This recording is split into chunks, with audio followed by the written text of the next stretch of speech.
Learn English through Stories E5. Adapted and modified by Kulwant Singh Sandhu.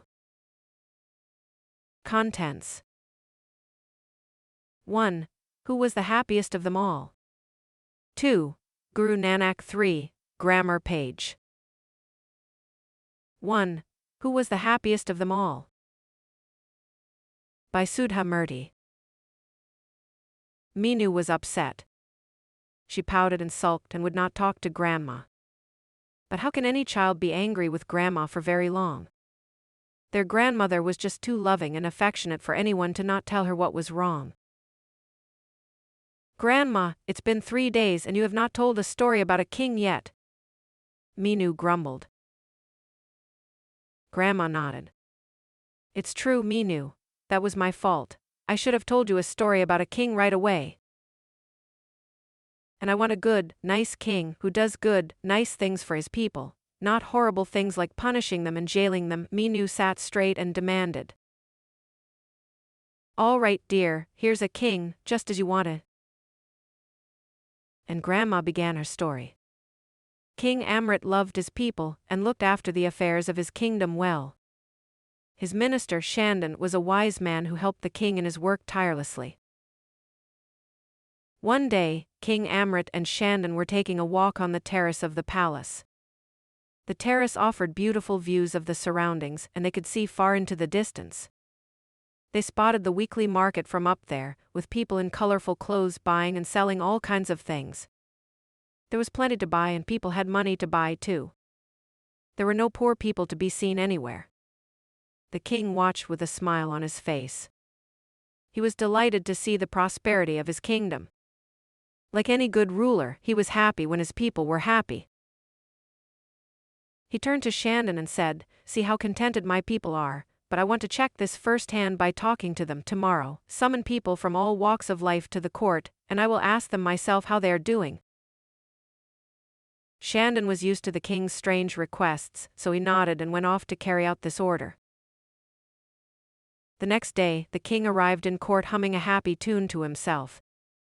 Seeing all the people gathered there waiting for him, he was even more pleased. He cleared his throat and said in a loud voice, "I have called you here to ask you a very important question. As your king, I need to know if all of you are contented. Do you have enough for your needs? Do you know anyone who is not happy about anything?" The citizens looked at each other, thought for a while and slowly came forward to answer one by one. One after the other they all said how happy they were.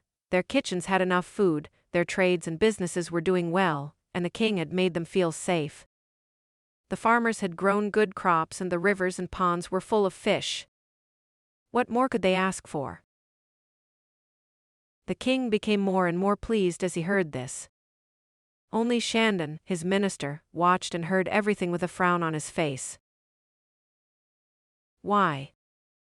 What was wrong? Soon he walked up to the king and whispered something in his ear. King Amit's eyebrows rose in astonishment.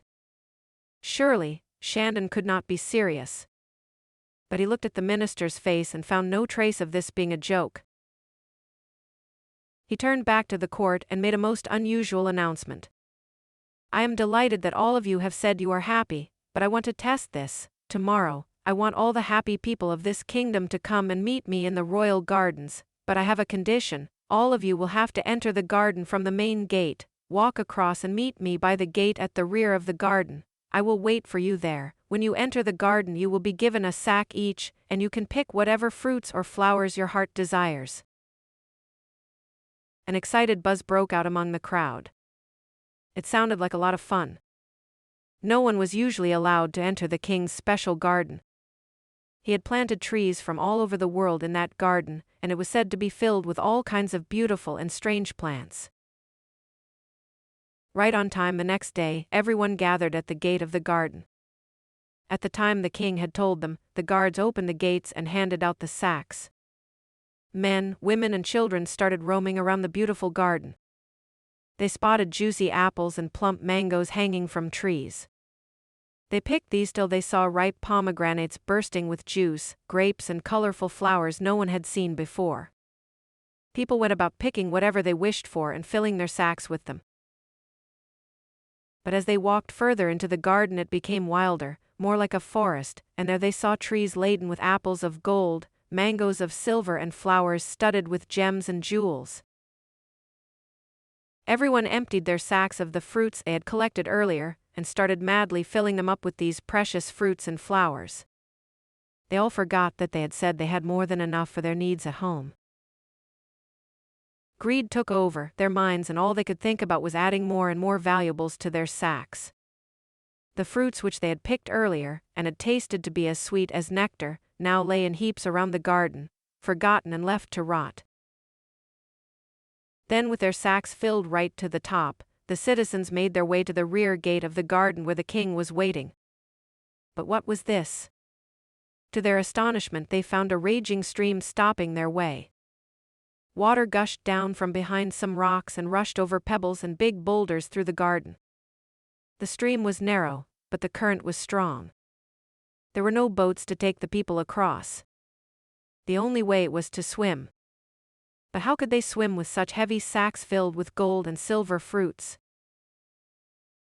The people stood by the stream for a long time, scratching their heads. Then one young man did what they all knew needed to be done. He simply abandoned his sack by the stream, waded into the water, and then swam across to the other side. Slowly the others, too, followed his suit. Sadly, some wailing in distress, they left their sacks filled with what they had thought was the riches of a lifetime and dived into the stream. Then they walked up to their king, wet, unhappy, and angry. King Amrit and Shandon watched them trudge up in their soaking clothes. Shandon had a small smile on his lips while the king looked sad. When they had assembled in front of him, he said, "When I asked you yesterday if you were happy with your lives, all of you said you were contented and did not need anything more, yet, today I can see the sadness on your faces when you had to leave behind the riches you had gathered in my garden. If you were really happy with your lives, why did you gather the jewel fruits, and why are you so sad now?" Everyone looked down, ashamed of their behavior. Only the young man who was the first to cross the stream after leaving his sack behind seemed to be unconcerned. Shandon spotted his cheerful face in the crowd and beckoned him forward. Then he asked, "Tell me, and are you not sad you had to leave behind so much of wealth that suddenly came your way?" The man said, "I didn't pick the jeweled fruits and flowers. I had picked some of the lovely, tasty fruits and eaten my fill. In my sack, I had kept some others for my little daughter who was at home. I had thought she would enjoy these tasty apples and mangoes, but when I saw there was no other way to go across the stream, I did not think twice about leaving my sack by the river. My little girl can get tasty fruits from some other garden, but I am so happy the king let us all wander around his garden, looking at the trees and plants and animals. He is a great king for having created this place of beauty, and it was a pleasure walking around there." Finally, a smile appeared on King Amit's face. Shandon turned to him and said, "Your Majesty, I hope you now realize that people's contentment does not end with having enough food or money. They also need to be truly happy inside. Only then will they not be swayed when they gain or lose wealth. That is a lesson that everyone, whether a king or a commoner, needs to remember." The king nodded, as did his subjects. This was a lesson they would not forget in a hurry. "Did you like the story, Minu?" Raghu asked. "Oh yes," Minu nodded. "But I liked the minister more than the king." "That's true," Minu Grandma agreed. "Kings did need intelligent ministers to show them the right path sometimes. Remember, Akbar had Birbal, and Krishnadvarya had Tenali Rama. Why just kings? We all need someone to tell us if what we are doing is wrong. It could be our parents, grandparents, teachers, or even our best friend. The important thing is to listen to them and change our ways when needed." 2. Guru Nanak Dev Ji. Guru Nanak founded Sikhism. Sikhism is one of the youngest religions. He became the first Sikh guru, and his spiritual teachings laid the foundation on which Sikhism was formed. He pleaded for liberalization. He condemned slavery and racial discrimination and said that we all are equal. Guru Nanak was born in 1469 AD in Talwandi, 40 miles away from Lahore. Now his birthplace is called Nankana Sahib. His father's name was Meta Kalu and his mother's Mata Tripta. His elder sister's name was Bibe Nanaki. In the year 1487, Guru Nanak married Mata Sulakani, and they had 2 sons, Sri Chand and Lakshmi Das. As a child, Guru Nanak was of a contemplative and serious nature. He loved spending time with sage and religious people. He studied Hindi, Sanskrit and Persian. In 1475, Nanak's sister got married to Jai Ram and moved to Sultanpur. Nanak wanted to stay with his sister for a few days and hence went to Sultanpur and started working under the employer of his brother-in-law. During his stay in Sultanpur, Nanak would go to a nearby river every morning to bathe and meditate. One fine day he went to the river as usual, but did not return for 3 days. It is believed that Nanak went deep inside the forest and stayed there for 3 days. When he returned, he looked like a man possessed and did not utter a word. When he finally spoke, he said, "There is no Hindu and no Musalman." These words were the beginning of his teachings, which would culminate in the formation of a new religion. Guru Nanak realized that all humans were the children of God and all divisions of creeds, castes, gender or color were false. This made Guru Nanak determined to travel home and abroad to spread the message of God. Guru Nanak traveled across South Asia and the Middle East to spread his teachings. He advocated the existence of one God and taught his followers that every human being can reach out to God through meditation and other pious practices. During his first journey, Guru Nanak covered most parts of present-day India and Pakistan. This journey lasted for 7 years, and is believed to have taken place between 1500 and 1507 AD. In his second journey, Guru Nanak visited most parts of present-day Sri Lanka. This journey, too, lasted for about 7 years. In his third journey, Guru Nanak traveled through the difficult terrains of the Himalayas and covered places like Kashmir, Nepal, Tashkent, Tibet and Sikkim. This journey lasted for about 5 years and took place between 1514 and 1519 AD. He then traveled to places like Mecca and most parts of the Middle East in his fourth journey. This lasted for about 3 years. In his fifth and final journey, which lasted 2 years, Guru Nanak focused on spreading the message within the region of Punjab. He was accompanied by Bhai Mardana on most of his journeys. It is estimated that Guru Nanak covered a staggering distance of 28,000 kilometers by foot. Guru Nanak denounced all forms of ritualism, ceremonialism and superstitions that existed in this society. He taught people 3 principles: meditation, honest earning and sharing your wealth with others.